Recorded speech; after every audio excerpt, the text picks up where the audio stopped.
you are profiling brown people, that this immigration crackdown is designed to go after people of color?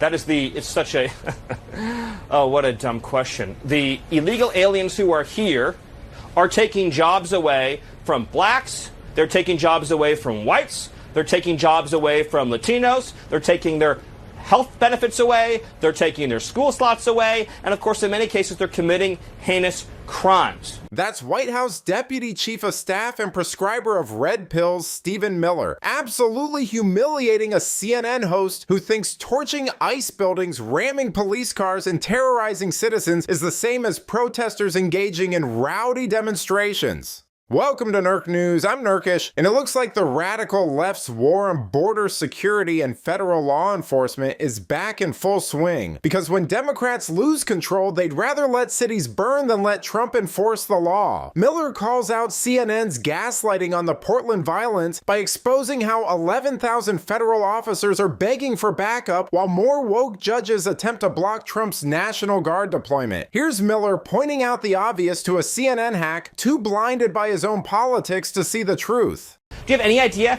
how many resources are spent you keep trying calling to them hunt down and terrorists, track but isn't that hyperbolic to call them terrorists? What is? If anything, I'm understating the severity of the situation. What issue was more central in 2024 than turning back the border invasion?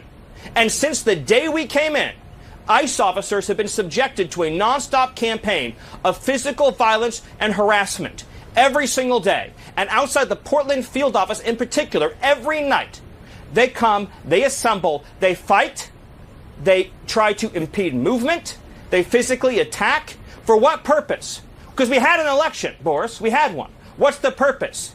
To use actual physical violence to change the result of the election, to say you cannot turn back the border invasion. Do you have any idea how many resources we have had to redesignate to deal with these street terrorists? But there isn't actually a threat that these demonstrators are going to overthrow the government. Are you concerned that that response weakens your legal argument?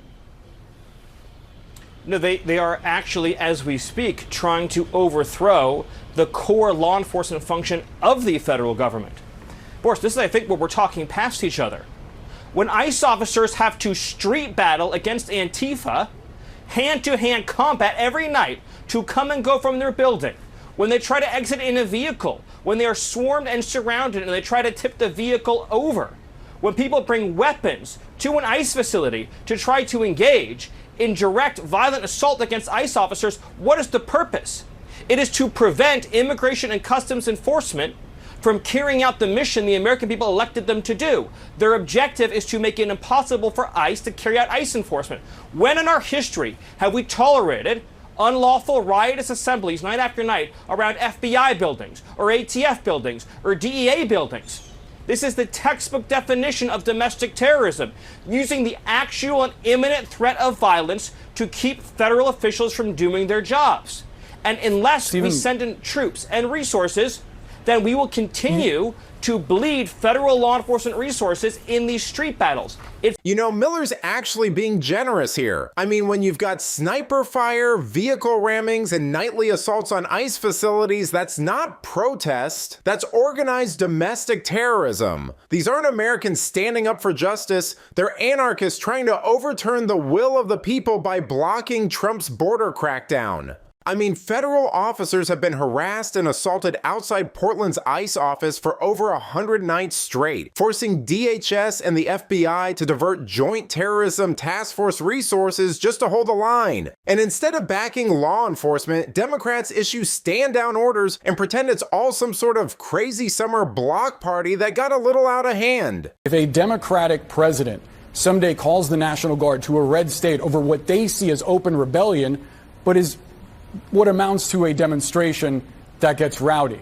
I mean, is that not a fear? They're posting pictures of their kids because it's a demonstration, and they have a sniper on top of a building firing a high-caliber rifle at a nice facility because it's a demonstration, and they are engaging in vehicle ramming. But the National Guard isn't being sent to Texas. Because it's a the National Guard isn't being sent to Dallas, where that sniper was. Because the Dallas Police Department and the governor of Texas, well, you walked right into that one, have responded to every call for assistance and help. They gave a stand-down order in Chicago, and they gave a stand-down order in Portland.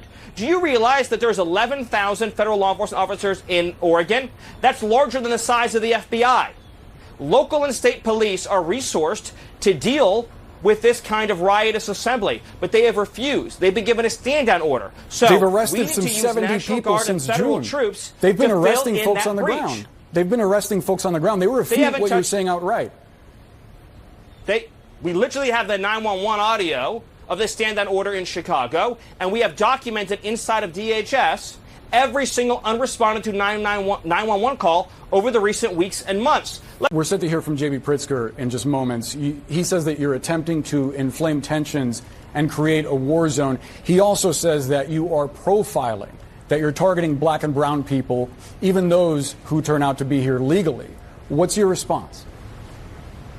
Well, first of all, the black people in Chicago are thrilled that we're getting the illegal aliens out of their communities who are stealing their housing, jobs, and resources. You've seen the video of the town halls during the Biden administration where black citizens who are natives of Chicago were begging to have the illegals taken out of their country. What they've done is they've created a system of law in Chicago, in Illinois, where illegal aliens have far more rights than American citizens. We cannot have a system of law in this country that privileges illegal aliens over American citizens, and that's what they're doing. You know it, and I know it. So that's not exactly a no, Stephen. Can you just unequivocally state that the immigration policy... I said it's a dumb question. Okay. Well, I appreciate that, but it's a dumb question. It's absolutely wild how CNN pretends Portland's not under siege when the evidence is overwhelming. I mean, a federal judge blocks Trump's lawful deployment of 200 troops with only 70 actually on the ground, while ICE agents are being ambushed night after night. Miller's right, this isn't about states' rights, it's about Democrats refusing to protect their own citizens. Portland's 11,000 federal officers outnumber the FBI, yet they're left twisting in the wind while the mayor rejects help and Newsom files lawsuits. But let me know what you think. Should Trump keep pushing back against these judges blocking his efforts to restore law and order? Let me know in the comments, and if you enjoyed this video, please give it a like and subscribe to the channel. That stuff really does help us out. Until then, this has been Nerk News. Thanks for watching.